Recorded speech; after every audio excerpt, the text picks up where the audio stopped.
So since High School Musical the Musical, the series has had a couple episodes released, people have started to talk about the ships in the show. Lots of people are talking about Nene and EJ versus Nene and Ricky, but others are actually starting to ship Nene and Gina or Ricky and EJ. And while all those are interesting, there's one ship in this show that has more possibilities than any other. One ship with the potential to fill that Tyrus-shaped hole Andy Mack left so many of us with. And I don't say that lightly. Yes, I think Carlos and Big Red could be the Tyrus of this show. In fact, I think they could be even better. If Disney lets the ship be a slow burn but not almost completely censored until the last episode of the show. Cough, cough. There's two comparisons I want to make to Tyrus: the learning disability and the name reveal. The first big arc for TJ and Andy Mack was him coming to terms with his dyscalculia. It was one of the ways he and Cyrus started connecting in the first place. Well, in episode 2 of High School Musical the Musical the series, Miss Jen asks Red if he can read. His response? Not really. He then struggles to read the stage directions out loud and talks about how awful of an experience it was for him. Is it possible they're setting up a dyslexia arc for Red? Something he can possibly confide in Carlos for eventually? If he's not yet diagnosed with dyslexia, then Carlos could encourage him to get tested and get the specialized help he needs. Or Carlos could offer to study with him to point him in the right direction and give him encouragements. At the very least, he could be the one to give Red emotional support when it gets to him.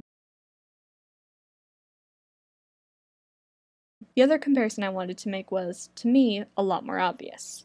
Take a look at his name. Everywhere in and around the show, he is known as Big Red, never his real name. Out of all the characters, Ricky's probably the only one who knows his real name, as they've clearly been friends for a long time. This seems to be building to another TJ stands for Thelonious Jagger scene, or at the very least, a scene where someone, like Carlos, calls him by his real name while nobody else is ever allowed to, prompting Ricky to get nosy about the relationship between the two of them. A character's name varies in significance, but when a character exclusively goes by a nickname, there's usually a reason for it. Whether their real name is embarrassing to them, tied to someone they don't want to be tied to, or even if they just don't have a connection to their real name anymore since they've gone by a nickname for so long, there's something there. And it's a possibility to develop more backstory for Big Red, as well as bring him and Carlos closer together, a secret only they share. So now that that's out of the way, I want to talk about them on their own terms. Why would these two specific characters in this specific show be a good pairing? Well, although there haven't been that many episodes, literally 2 as I'm writing this, there's already some evidence that this would work. Carlos is clearly confident. He exudes confidence. Big Red, on the other hand, is not.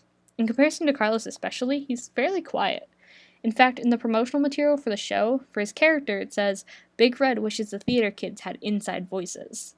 Now, considering all the other characters have things that will clearly either change or evolve over the course of the series in these promo images, or have something that very clearly established their character arc, there's a reason they picked this specific trait to highlight Red.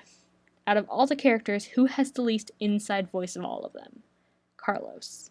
This could lead to them balancing each other out. Carlos giving Red the confidence to express himself more openly, while Red can keep Carlos grounded. As well, this could start as a source of conflict between the two characters. Carlos driving Red crazy because he's so loud and out there, while Carlos gets defensive, maybe making a comment that goes too far about Red being nothing more than Ricky's shadow. This could also tie into a backstory for Carlos. Maybe he used to be quiet and tried to fit in, but was made fun of anyway. Or maybe he was a shadow for someone who then ditched him, so he decided he'd do whatever he wanted. He'd take up as much space as he could and actually be the center of attention for once, because if he's going to be a target no matter what, he might as well have fun with it. It could lead to a point of understanding between the two of them once they were done being at each other's throats. Not necessarily enemies to lovers, but something in the same ballpark. Also, you know how Ricky's only doing the musical to impress Nene? To be honest, if Nene wasn't in a new relationship, I would see it as a really cute gesture, trying to get involved in things they love. Well, what if Red started showing more interest in the musical to impress Carlos? That would be really cute, especially since neither of them would be attempting to break up another couple, ahem. Especially because then Ricky would start to notice and be able to piece together that Red had a crush on someone involved in the production. And if Red isn't ready to come out to Ricky, or really anyone, it could lead to him pushing Ricky away as Ricky keeps probing to figure out who it is. This could cause the issues Ricky clearly has with abandonment to kick into high gear, throwing another wedge in their friendship that they'd work through and come out stronger on the other side. As well, it could give Red a chance to be more independent and not be attached to Ricky at the hip. This could also drive Red and Carlos closer together, as Red would go to him for advice, or Carlos would notice Red going through stuff and have Red end up opening up to him. All I'm saying is that Red and Carlos have the most story possibilities out of any other ship in the show. More than Seb and Carlos. More than Gina and Nini. Even more than Ashlyn and Nini. And if I was a writer on the show, I would absolutely want to take advantage of all those possibilities. Because the ones I've mentioned are just the tip of the iceberg when it comes to them. So let me know what you think. Do you ship Red and Carlos even a little bit? Do you need some more episodes before you make any definitive decisions? And whether or not you do ship Red and Carlos, let me know who you do ship down in the comments. There's a lot of really fun shipping conflicts, I guess, going on in the show, and there's so many different opinions. I'd love to hear what you guys think. See you later.